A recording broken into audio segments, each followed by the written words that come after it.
Back here in the U.S., CBS News has learned that President-elect Donald Trump plans to nominate South Dakota Governor Kristi Noem as Homeland Security Secretary.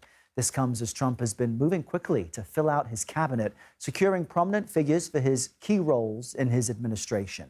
And that includes Florida Congressman Mike Waltz, who Trump plans to appoint as National Security Advisor. CBS News has also learned Trump is likely to nominate Florida Senator Marco Rubio for Secretary of State, as well as former Congressman Lee Zeldin for EPA Administrator.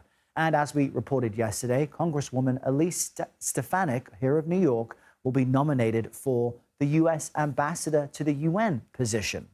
Libby Cathey is following all of this for us as we talk about the transition to the Trump administration and joins us now from Florida, where the sun is rising. Libby, let's start with Governor Kristi Noem. That's the latest headline. What can you tell us about her new position?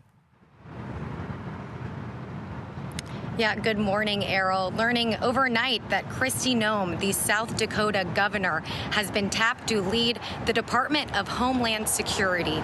This is a huge position, would oversee Customs and Border Patrol, also FEMA, a huge department. And this is really a reward for Noem for her loyalty to President-elect Trump. Now, you might remember we had conversations about Kristi Noem a few months back when she was on the short list for vice president.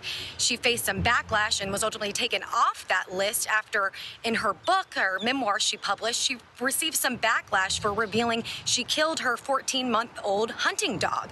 Now, she's defended that, but it caused quite the controversy on the primary trail. She was not chosen as VP, but here she is now coming back, poised to be selected as National Homeland Security Secretary.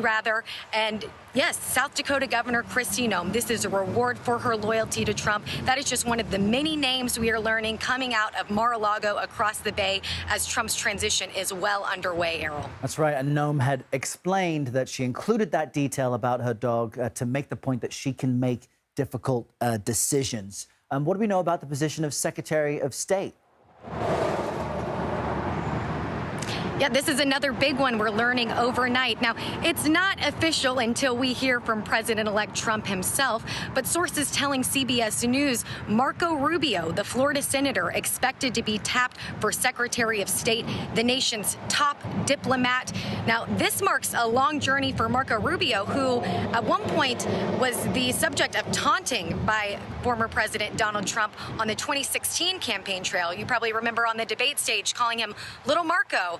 And Marco Rubio kind of getting in a back and forth with Trump over the size of his hands. Well, they've come a long way since then. Now, Rubio being poised to be tapped as the nation's top diplomat, Secretary of State. He is the son of Cuban exiles, I should say, and already a senator, so he will be confirmed by his colleagues, maybe face an easier confirmation battle than some of Trump's other appointees that we're expecting to hear. But it's not over until it comes out of Trump's mouth. But this seems to be a reward for Rubio's loyalty as well.